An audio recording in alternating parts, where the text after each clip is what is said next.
A rubber match of the season series. The teams have split their first two matchups with each team winning their home game so far. That is the backdrop for tonight's meeting. So for more on this game, our reporter covering the Lakers, Dave McMenamin, joins us. Dave, how are the Lakers approaching tonight's matchup with this as a potential second-round series? Yeah, Malik, I'm not even sure we can call them the Rockets tonight because Houston is resting everyone from Dylan Brooks, Alperen Sengun, Jabari Smith Jr., Fred VanVleet, Amen Thompson. They're all out of the lineup. So the Lakers need to be on high alert because they've had some letdown games in the second half of the season. They lost to Utah. They lost to Charlotte. They lost to Brooklyn. They lost to Chicago twice. I know they were better than the other three teams I mentioned, but still sub 500. And they can't just look at the Rockets tonight and say, oh, this is a guaranteed win, because if they mess around and don't win the game, then you're talking about a true must-win on Sunday in Portland in order to secure the 3 seed. And I know the Lakers have gone 10-7 against the top teams in the West. That is certainly a testament to what they can do when they play their best. But when they don't bring their A game, they've gotten themselves into some trouble this year. So I was talking to Dorian Finney-Smith in Dallas the other night about this, and he said, listen, we're just talking about we got to stay locked in to get one more win. And then we're buying ourselves a couple extra days rest. We can play the end of the bench guys in Portland on Sunday and really use the next 9-10 days to get ready for our first round opponent. Yeah, this is one of those games you can't look ahead. You can't overlook your opponent no matter who is out on the floor. So we'll hold the pause, if you will, until after this game is finished. Dave McMenamin, thank you so much for stopping by FBA today. Y'all had to be on our show yesterday. The Lakers, they're one win away from being able to clinch the Pacific Division, or a Clippers loss tonight would also secure that spot. JJ Redick would be the first rookie head coach to win the division with the Lakers since Pat Riley did it in 81-82. That really sets the tone for Los Angeles heading into the postseason. But when you look at the Western Conference, bringing back in Perk and DDJ here, I'm going to start with you on this one, Perk. Who's the best matchup, do you think, for the Los Angeles Lakers in the first round? I think the best matchup for the Lakers would most likely be the Denver Nuggets, to be honest with you. With all they going through, I feel like JJ Redick has figured them out. And I think they have enough. Well, I know they have enough to actually beat them in the 7-game series. We don't know the status of Jamal Murray. We don't know when he's going to come back. And now when you look at the Nuggets, they're still trying to figure it out, right? New coach, the firing of their coach that they won the championship with, a lot of youth on the floor, still don't have a lot of faith in their three-point shooting. But I think they better stay away. The Nuggets don't want to see the Clippers or the Golden State Warriors. Yeah, I think, and as weird as it is to say, because we talked about the Denver Nuggets, DDJ, as the Lakers' kryptonite, and rightfully so for so many years. Since the AD-Luka trade, and I'm thinking back to that game that they played right after the trade when they were in Denver and able to secure that win and get that boogeyman off their back, I think I might agree with Perk. Without Jamal Murray in particular, we don't know his status. I think it's Denver. What do you say?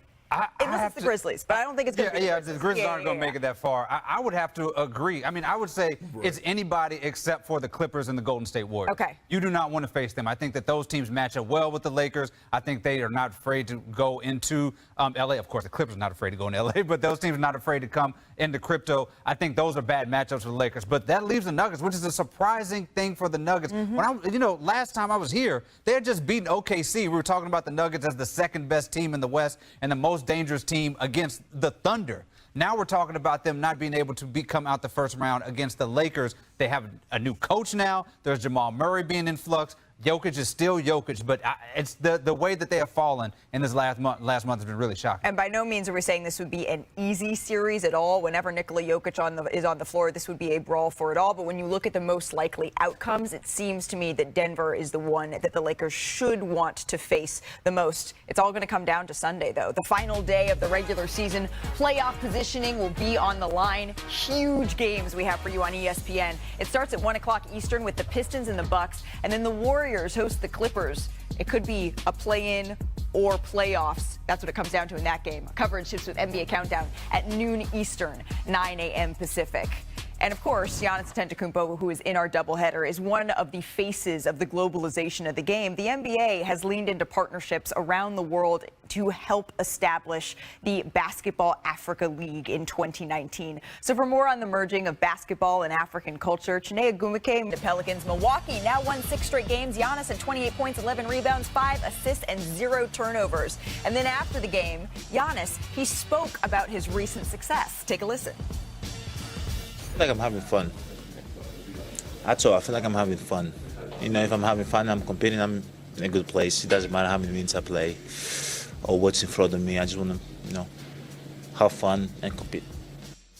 So what does a having fun Giannis mean for the Bucks heading into the postseason? This means that Giannis gives the Bucks a shot against anybody. I mean, he has had to pick up the pieces after this team does not have Dame Lillard, probably won't have him for at least the beginning of the playoffs. Giannis has taken over that responsibility, got everybody involved. The assists have been up, and he said, I'm going to put this team on my shoulder no matter who's missing. And that's the biggest question mark. Will we see a fully healthy Milwaukee Bucks team? Next up, Tyrese Halliburton, the Pacers. They also won their 6th straight. They defeated a Cavaliers team that was without Mitchell, Mobley, and Darius Garland. But hey, you got to beat who's in front of you, right? With the win, they secured a home court in the first round. Perk.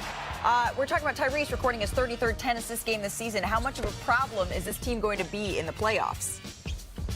A serious problem, Malika. This team did go to the Eastern Conference Finals last year. This team has an identity on both sides of the basketball. Offensively, we know that they're one of the best offensive teams in the league. They're led by the head of the snake and Tyrese Halliburton and Pascal Siakam in the half-court set. He could get a bucket.